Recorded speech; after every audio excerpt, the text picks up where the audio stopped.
आप सभी लोगों को मेरा नमस्कार। आज वीडियो के इस पार्ट में आपसे मैं एक क्रिमिनल केस की प्रोसेस के बारे में चर्चा करूंगा और आरोपी के भी क्या अधिकार हैं और जो पीड़ित व्यक्ति है उसके भी क्या अधिकार हैं जब कोई केस दर्ज किया जाता है। उस संदर्भ में आपसे मैं एक सुप्रीम कोर्ट का जजमेंट का जिक्र करूंगा, जिसके माध्यम से आपको बताऊंगा कि अगर किसी पीड़ित व्यक्ति है जिसके साथ अपराध हुआ है, अगर उसकी बात नहीं सुनी जा रही है, पुलिस मामले को रफा दफा करने की फिराक में है, कुछ इन्वेस्टिगेशन में गड़बड़ी करने वाली है, तो उसके पास क्या विकल्प है। और आरोपी के पक्ष के लिए ये जानकारी शेयर करूंगा कि अगर कोई आरोपी है उसको अगर बेवजह फंसाया जा रहा है तो उसके पास क्या विकल्प है, वो क्या कर सकता है। तो साथियों, ये आपसे इस वीडियो में चर्चा करूंगा। हाँ, अपनी बात मैं आपसे जो शेयर कर रहा हूं उसके लिए मैं जो रेफरेंस है, मैंने एक इलाहाबाद हाई कोर्ट का लेटेस्ट जजमेंट देखा है जिसमें इन सब बातों का जिक्र भी किया गया है। तो अगर आपको पढ़ना भी है तो आप उस जजमेंट को पढ़ भी सकते हैं, उससे आपको और भी क्लैरिटी भी आ जाएगी। साथ में ही अगर आप उसको कहीं प्रस्तुत भी करना चाहते हैं तो आप वो प्रस्तुत भी कर सकते हैं। तो साथियों, आज मैं आपसे जो चर्चा कर रहा हूँ कि अगर मान लीजिए कि कोई केस है, उसमें आपके खिलाफ FIR दर्ज कराई जाती है और कोई पीड़ित व्यक्ति है जो FIR दर्ज करवाता है। अब एग्जाम्पल के जरिए हम चर्चा करते हैं, कोई पॉक्सो का मामला है। अब पॉक्सो के मामले में कई बार क्या होता है कि कई बार बेबुनियाद आरोपों की वजह से किसी तीसरे व्यक्ति को भी उलझा दिया जाता है जिसका कि इस मामले में कोई रोल नहीं होता है।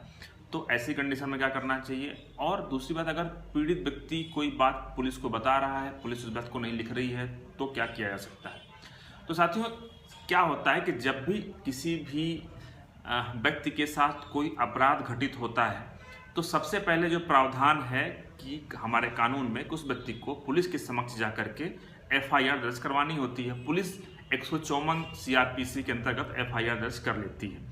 अब इसके बाद क्या होता है, पुलिस मामले की जांच करती है और जांच करने के बाद मजिस्ट्रेट के पास उस मामले की चार्जशीट फाइल करती है 173 CRPC के अंतर्गत। अब समस्या यहाँ शुरू होती है कि कई बार क्या होता है कि मान लीजिए जो पीड़ित व्यक्ति है, अब पीड़ित व्यक्ति क्या है, पीड़ित व्यक्ति ने पुलिस को बताया कि कहानी ऐसी ऐसी है। पुलिस ने क्या किया, पुलिस ने कहानी को मैनिपुलेट कर दिया और पुलिस ने किसी आरोपी को उस मामले से निकाल दिया। तो पीड़ित व्यक्ति क्या कर सकता है। तो साथियों, जब मजिस्ट्रेट के पास 173 के अंतर्गत रिपोर्ट फाइल की जाती है तो मजिस्ट्रेट के पास 3 विकल्प होते हैं। ये बताया गया है, सुप्रीम कोर्ट का एक लैंडमार्क जजमेंट है, Junaid versus state of Uttar Pradesh. इस जजमेंट में बताया गया है कि जब भी कोई फाइनल रिपोर्ट पुलिस के द्वारा मजिस्ट्रेट के पास या फिर किसी क्रिमिनल कोर्ट में फाइल की जाती है, यहाँ मैं क्रिमिनल कोर्ट का जिक्र कर रहा हूँ क्योंकि कई बार क्या होता है कि आपका जो मामला है वो पॉक्सो कोर्ट के समक्ष चल रहा है, SC/ST एक्ट के समक्ष चल रहा है, तो या फिर किसी ने कंप्लेंट फाइल किया है डायरेक्ट पॉक्सो एक्ट कोर्ट में या फिर SC/ST कोर्ट में। तो उस कंडीशन में 173 की रिपोर्ट या तो मजिस्ट्रेट के यहाँ फाइल की जा रही है या तो वो रिपोर्ट जो है किसी क्रिमिनल कोर्ट में फाइल की जा रही है। तो मजिस्ट्रेट या कोर्ट के पास 3 विकल्प होते हैं। पहला होता है कि मजिस्ट्रेट क्या करता है कि पुलिस ने जैसी रिपोर्ट दिया है मजिस्ट्रेट को, मजिस्ट्रेट उसको डिनाई कर देता है, बोल देता है कि गलत है, फर्दर इन्वेस्टिगेशन करिए। ये विकल्प होता है पहला।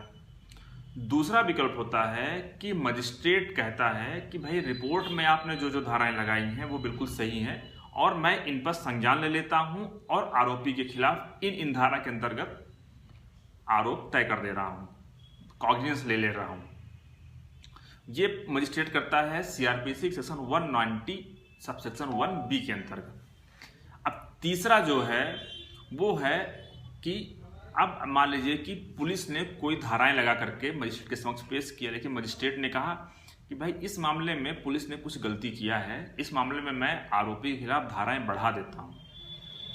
तो मजिस्ट्रेट के पास क्या पावर है, मजिस्ट्रेट क्या कर सकता है, जो फरियादी उस केस में उसके बयान ले लेगा, ओथ करा लेगा, मतलब अपने समझ से उसके बयान ले लेगा, जो और भी लोग हैं उनके भी बयान ले लेगा और साथ में ही CRPC 200 के अंतर्गत वहां पे कॉन्ग्रिजेंस ले लेगा।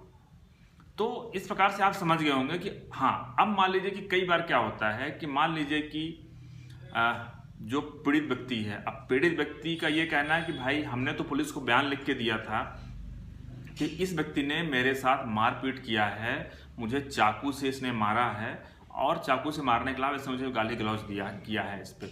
तो पुलिस क्या करती है, कई बार सामान्य धारा में केस लगा देगी 323, 294, 506, लेकिन चाकू से मारा है तो वहाँ पे 324, 325 भी लगा देना चाहिए। या फिर ग्रेविटी कितनी है उसके आधार पर भी धारा बढ़ सकती है कि भाई चाकू से मारा तो कहाँ पे मारा, तो 307 भी लग सकती है। तो पुलिस कई बार, तो अगर वास्तव में फरियादी ने जो आवेदन दिया है पुलिस को उसमें ऐसा लिखा है कि भाई इसने मेरे से चाकू से इस हिस्से पे हमला किया है, तो वहाँ पे सामान्य मारपीट की धारा नहीं लगेगी। तो उस कंडीशन में फरियादी क्या कर सकता है, मजिस्ट्रेट के आवेदन दे सकता है, कंप्लेन एक फाइल कर सकता है कि भाई पुलिस ने जो चार्जशीट फाइल किया है गलत फाइल किया है, मेरा ये कहना है ये चोट लगी है, ऐसा करके मजिस्ट्रेट समझ से गवाही दे सकता है। तो मजिस्ट्रेट वहाँ पे जो है धाराएं बढ़ा सकता है। ये तो जो विकल्प, ये जो एक प्रकार से उपचार हुआ वो किसके लिए हुआ, जो पीड़ित व्यक्ति है, जिसके साथ नाइंसाफी हुई है, जिसके साथ अपराध घटित हुआ है, लेकिन पुलिस मामले को कमजोर करने का प्रयास कर रही है। अब दूसरा मामला है, पुलिस किसी आरोपी को जानबूझ के फंसा रही है, या फिर यूं कहिए कि पुलिस ने जो मामला है, तो पुलिस ने इस मामले में क्या किया कि पुलिस ने इस मामले में किसी आरोपी का नाम निकाल दिया, लेकिन मजिस्ट्रेट ने कॉग्निजेंस ले लिया उस मामले पे।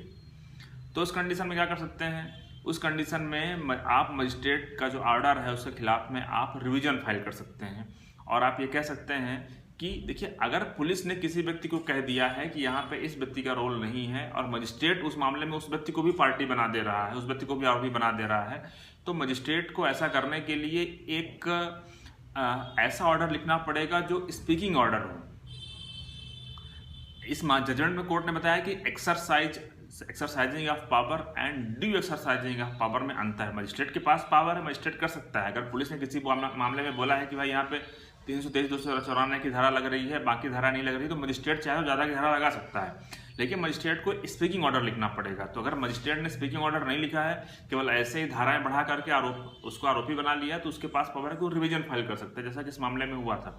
ये जो आपसे जजमेंट में आपसे शेयर कर रहे हैं, इस मामले में वही था, पॉक्सो का मामला था। पॉक्सो के मामले में जो डॉक्टर था उसको ही पार्टी बना लिया गया था। उसके बाद कि पुलिस ने कहा था भाई डॉक्टर का रोल नहीं है, लेकिन मजिस्ट्रेट ने क्या किया, डॉक्टर को ही, क्रिमिनल कोर्ट ने डॉक्टर को ही पार्टी बना लिया। उसके बाद उन्होंने उसका रिवीजन फाइल किया हाई कोर्ट में। हाई कोर्ट ने जज को कहा कि भाई आप अपना ऑर्डर रिवाइज करिए, इसको फिर से ऑर्डर पारित करिए, स्पीकिंग ऑर्डर पारित करिए, उसमें लिखिए कि आखिर आपके पास क्या सबूत था और किन आधार पे आपने भरोसा करते हुए आपने जुडिशियल माइंड कैसे इस्तेमाल किया कि इस मामले में इनको आरोपी बना लिया है। आप ऑर्डर लिखिए, विधिवत ऑर्डर लिखिए, उसके बाद जो है तो आप अपना आदेश पारित करिए। तो आप समझ गए होंगे साथियों किस इस तरीके से आपके पास अधिकार है। अगर कोई पुलिस गलत काम कर रही है या फिर पुलिस किसी व्यक्ति को बचाना चाह रही है, तो आप इस तरीके से आपके पास जो कानून है उसमें उपाय बताए गए हैं। धन्यवाद।